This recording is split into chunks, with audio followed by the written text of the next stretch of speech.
আসসালামু আলাইকুম ওয়া রাহমাতুল্লাহ। ইন্নাল হামদালিল্লাহ ওয়াসসালাতু ওয়াসসালামু আলা রাসূলিল্লাহ আম্মা বা'দ। সম্মানিত দর্শক শ্রোতা, নোয়াখালীর সুবর্ণচরে আবারও নারী ধর্ষণের ঘটনা ঘটেছে। ১ এপ্রিল ২০১৯ প্রথম আলো পত্রিকায় প্রকাশিত সংবাদ অনুযায়ী সুবর্ণচরে আবারও গণধর্ষণ, নেপথ্যে নির্বাচনী দ্বন্দ্ব। নোয়াখালীর সুবর্ণচরে স্বামীকে আটকে রেখে ৬ সন্তানের মাকে গণধর্ষণের অভিযোগ পাওয়া গেছে। এ সময় ওই নারীর স্বামীকে মারধরও করা হয়।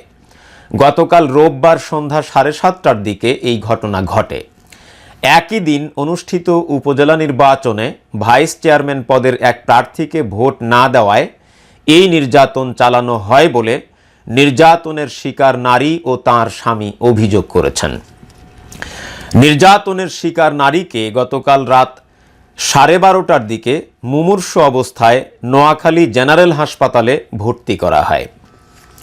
নির্যাতনের শিকার নারী বলেন, হুমকির কারণে তখন তারা ভোট কেন্দ্র থেকে বাড়িতে না গিয়ে এক আত্মীয়ের বাড়িতে যান। সেখান থেকে সন্ধ্যা 7:30টার দিকে মোটরসাইকেলে করে বাড়ি ফেরার পথে স্থানীয় একটি বাজারের কাছে 10-12 জন তাদের পথরোধ করেন। তাদের মধ্যে বেচু মাঝি, ফজলু ও আবুল বাশা তাঁকে কলাবাগানে নিয়ে ধর্ষণ করেন, আর বাকিরা তাঁর স্বামীকে অন্যদিকে নিয়ে আটকে রেখে মারধর করেন। যাই হোক, এই নির্বাচনে আপনারা চিন্তা করুন যে বিরোধী দলের কেউ কিন্তু অংশগ্রহণ করছে না। তো এখানে প্রথম আলো পত্রিকার খবর অনুযায়ী ভাইস চেয়ারম্যান পদে যারা প্রতিদ্বন্দ্বিতা করছেন এই দুইজনই কিন্তু আওয়ামী লীগের প্রার্থী। তো এই ভোটার আওয়ামী লীগের একজন প্রার্থীকে ভোট দিয়েছেন, আর এই অপরাধের কারণেই প্রতিদ্বন্দ্বী আরেকটি পক্ষের লোকজন এই নারীকে গণধর্ষণ করে। আর এই কলামটি পড়ার পরে আমি যতটুকু অনুমান করলাম যে নারীকে ধর্ষণ করা হয়েছে এই নারী আওয়ামী লীগেরই সমর্থক, তারা আওয়ামী লীগ পরিবারেরই সন্তান। তাহলে বোঝা গেল যে আওয়ামী লীগের হাতেই আওয়ামী লীগ ধর্ষিত হলো। তাতে আমরা আনন্দিত হব না। একজন মানুষ একটি স্বাধীন দেশের নাগরিক হিসাবে যে কোনো দল সমর্থন করতেই পারে, এটা তার সাংবিধানিক অধিকার, গণতান্ত্রিক অধিকার। তার সেই অধিকারে হস্তক্ষেপ করার অধিকার আমাদের নাই। যাই হোক, তিনি যে দলেরই সমর্থক হন না কেন, তিনি বাংলাদেশের একজন নাগরিক। সুতরাং নাগরিক হিসাবে তিনি নির্বিঘ্নে একটি স্বাধীন দেশের রাস্তাঘাটে চলাফেরা করবেন এবং তার পছন্দসই প্রার্থীকে তিনি ভোট দেবেন। এটাই হচ্ছে তার সাংবিধানিক অধিকার। কিন্তু সেই সাংবিধানিক অধিকার তার দলের লোকজনই হরণ করেছে। শুধু হরণই করে নাই, তার ইজ্জত, আব্রু, মান, সম্মান, তার সতীত্ব সবকিছুই হরণ করেছে আওয়ামী লীগ। এখন প্রশ্ন হলো যে আমরা এর আগে যতগুলি নারী ধর্ষণের ঘটনা দেখেছি তার মধ্যে অধিকাংশই ছিল দেশের সাধারণ নারীরা ধর্ষিতা হয়েছেন, দেশের নিম্ন মধ্যবিত্ত পরিবারের নারীরা ধর্ষিতা হয়েছেন। এবং এই ধর্ষণের ঘটনা যতগুলি ঘটেছে বেশিরভাগ ক্ষেত্রেই যারা ধর্ষণ করেছেন এই ধর্ষকদের অধিকাংশই আওয়ামী লীগের রাজনীতির সাথে জড়িত। অনেকেই আওয়ামী লীগের রাজনীতির বাইরেও আছেন। কিন্তু বর্তমানে আমরা লক্ষ্য করছি যে আওয়ামী লীগের হাতেই আওয়ামী লীগের নেতাকর্মীরা খুন হচ্ছেন, আওয়ামী লীগের হাতেই আওয়ামী লীগের নারী কর্মীরা ধর্ষিতা হচ্ছেন। অর্থাৎ পরিস্থিতি কিছুটা পরিবর্তন হয়েছে, কিন্তু বাস্তবতা সেখানেই আছে। অর্থাৎ নারী ধর্ষণের হার যে দিন দিন কমে আসবে সেটা কিন্তু কমছে না, সেটা কিন্তু হচ্ছে না। নারী ধর্ষণের হার দিন দিন বাড়ছে। আর এই নারী ধর্ষণের হার কেন বাড়ছে এ বিষয় নিয়ে আমি এর আগে অনেকবার কথা বলেছি। আজকেও কিছু কথা আপনাদেরকে আমি শেয়ার করতে চাই। নারী ধর্ষণের হারটা কেন বাড়ছে আপনি দেখেন, এটা দেশের অন্য স্থানের কথা হলে আলাদা কথা ছিল। যে নোয়াখালীর সুবর্ণচরে গত জাতীয় সংসদ নির্বাচনের পরের রাতে যে নারী ধর্ষণের ঘটনাটা ঘটেছিল এটি বিশ্বব্যাপী আলোড়ন সৃষ্টি করেছে, শুধু বাংলাদেশে আলোড়ন সৃষ্টি করে নাই, বিশ্বব্যাপী একটি প্রতিবাদের ঝড় উঠেছিল। যে কারণেই কিন্তু এই নারী ধর্ষণের সাথে যারা জড়িত, আওয়ামী লীগের একজন প্রভাবশালী নেতা রুহুল আমিন মেম্বার সহ তার সহযোগী যারা ছিল তাদের সবাইকে গ্রেপ্তার করা হয়েছিল। আর আপনারা জানেন যে এই ঘটনাটি যাতে ধামাচাপা পড়ে যায় এই জন্য কিন্তু ভয়ে তারা মুখ খুলে নাই। এত নির্যাতন চালানো হয়েছিল, তারপরেও কিন্তু এই ধর্ষিতা নারী মুখ খুলে নাই। সোশ্যাল মিডিয়াতে এই সংবাদটি যখন ভাইরাল হয়ে গেছে তখন কিন্তু প্রথম সারির মিডিয়াতে এই সংবাদটি এসছে। এরপরেই কিন্তু এই ঘাতকদেরকে গ্রেপ্তার করা হয়েছে। এখন প্রশ্ন হলো যে এত বড় একটি ঘটনা যে সুবর্ণচরে ঘটল, ঘটার পরে এই মাত্র 2 মাসের মাথায় আবার একই কাণ্ড, 2 মাসের মাথায় বা 3 মাসের মাথায় একই অঞ্চলে একই কাণ্ড আবারই ঘটল এবং একেবারে মিল। আপনারা দেখেন যে সুবর্ণচরের সেই নারী ছিল হচ্ছে বিএনপির একজন সমর্থক, আর ধর্ষকরা ছিল আওয়ামী লীগের নেতাকর্মী। কিন্তু আজকের ঘটনায় আমরা দেখলাম যে ধর্ষক এবং ধর্ষিতা উভয় পক্ষই আওয়ামী লীগের নেতাকর্মী। তো এখন ঘটনার সাথে কিন্তু মিল আছে, সেটাও নির্বাচন কেন্দ্রিক ছিল, এটাও নির্বাচন কেন্দ্রিক ছিল। এখন প্রশ্ন হলো যে এত বড় ঘটনা ঘটার মাত্র 3 মাসের মাথায় একই ঘটনার সূত্রপাত ঘটলো, এক্ষেত্রে ধর্ষকরা আসলে সাহসটা পাচ্ছে কোথায়? ধর্ষকরা সাহস পাচ্ছে এই কারণে যে আপনাদের নিশ্চয়ই মনে আছে যে সুবর্ণচরের সেই ধর্ষণের ঘটনায় রুহুল আমিন মেম্বার কিন্তু 1 নম্বর আসামি। তাকে কিন্তু হাইকোর্ট জামিন দিয়েছিল, আপনারা জানেন। জামিন দেওয়ার পরে আমরা যারা সোশ্যাল অ্যাক্টিভিস্ট, আমরা যখন চিল্লাচিল্লি শুরু করলাম, আমরা যখন প্রতিবাদের ঝড় তুললাম, তখন কিন্তু এই হাইকোর্ট তাদের মতামত চেঞ্জ করলো। হাইকোর্ট কিন্তু উপরের নির্দেশে কাজ করে। যখন সরকার দেখলো যে একটা বিব্রতকর পরিস্থিতি আমরা পড়ে যাচ্ছি, তখন আবার তাদের নির্দেশেই সেই জামিন তারা নামঞ্জুর করেছে। আর আরেকটি কথা আপনাদেরকে বলি, সেটি হচ্ছে আপনারা নিশ্চয়ই জানেন যে মাত্র 1 মাস আগে, সম্ভবত 1-1.5 মাস আগে, 21 টেলিভিশনের 2 জন সাংবাদিক, একজন হচ্ছেন মঞ্জুরুল হাসান বুলবুল, আরেকজন হচ্ছেন সেকান্দার, এম সেকান্দার। এই 2 জনের বিরুদ্ধে নারী নির্যাতনের অভিযোগ আসে। অভিযোগ আসার পর আপনারা জানেন যে প্রেস ক্লাবের সামনে বেশ কয়েকবার মানববন্ধন হয়েছে, সেখানে বক্তৃতা বিবৃতি এসছে। এরপরে এই এম সেকান্দারের বিরুদ্ধে মামলা হয়, এম সেকান্দারকে গ্রেপ্তার করা হয়।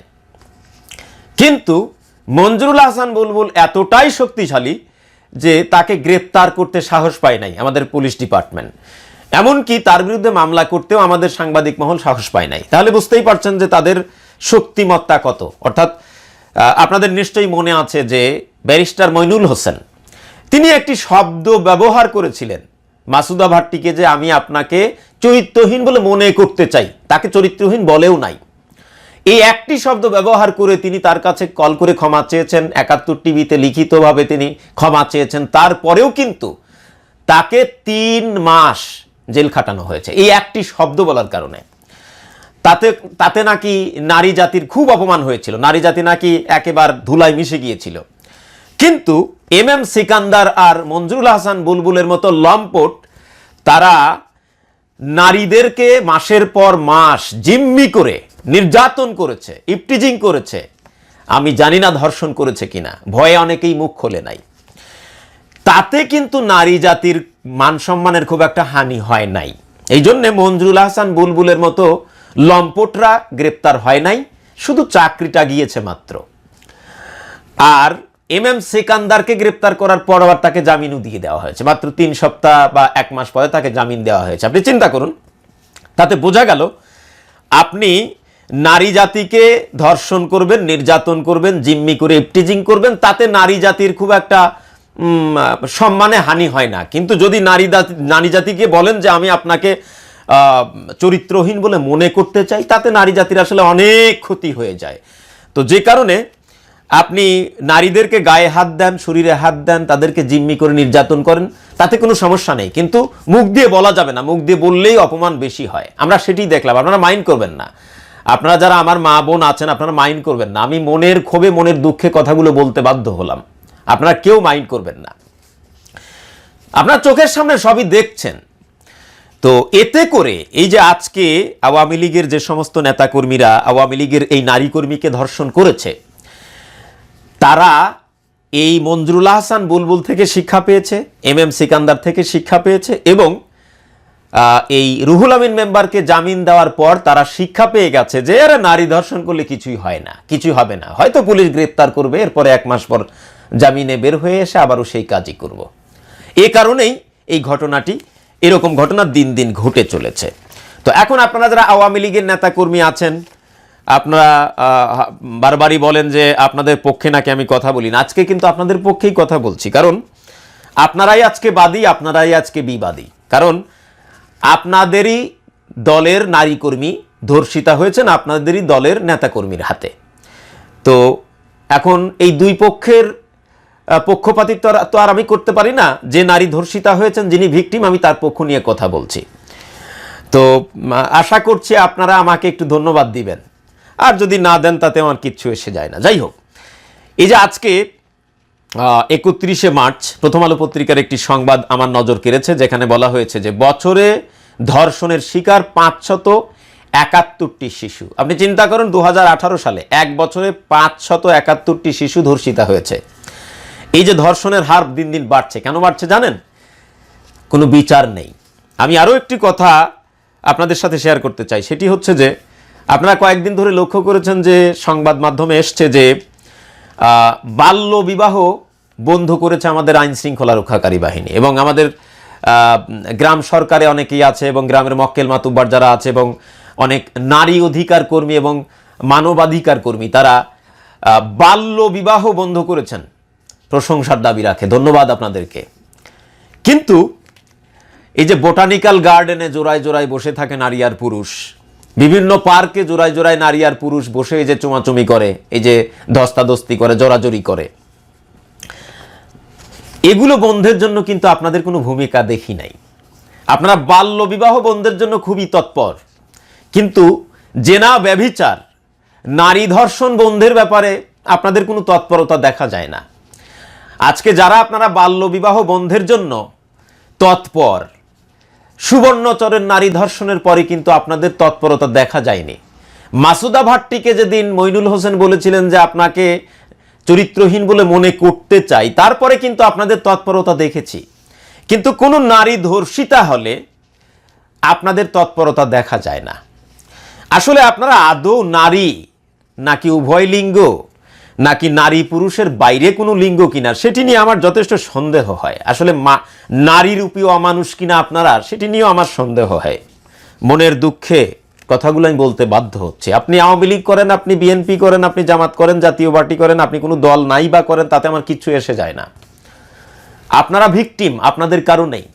এই যে আপনাদের যারা নারী কর্মী আছেন, আপনাদের যারা মানবাধিকার কর্মী আছেন, তারা তো নারী, তারা নারীরূপী অমানুষ, তারা নারীরূপী অনারী, তাদের কারণেই কিন্তু আজকে আপনারা ভিকটিম।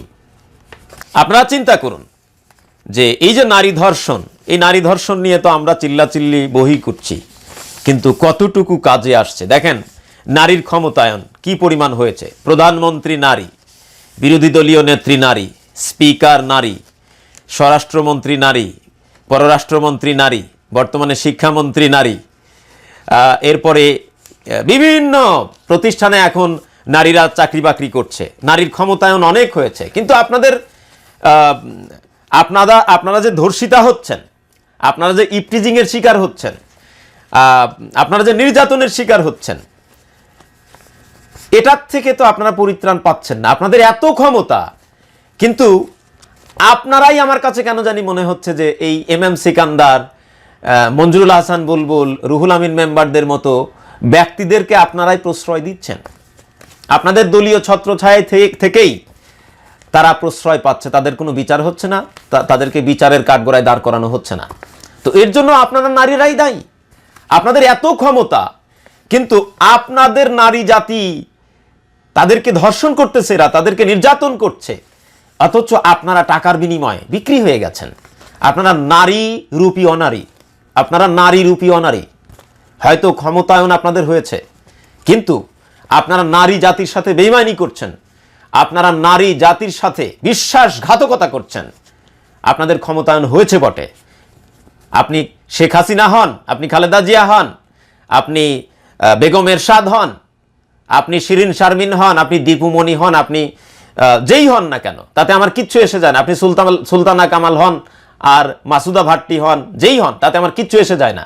আপনারা নারী রূপী অনারী, আপনারা নারী জাতির সাথে বিশ্বাসঘাতকতা করেছেন, আপনারা নারী জাতির সাথে বেঈমানি করেছেন, যে কারণে নারী জাতি প্রতি পদে পদে ধর্ষিতা হচ্ছে। সামনে আরও আমরা ধর্ষণের ঘটনা দেখতে পাবো। কিন্তু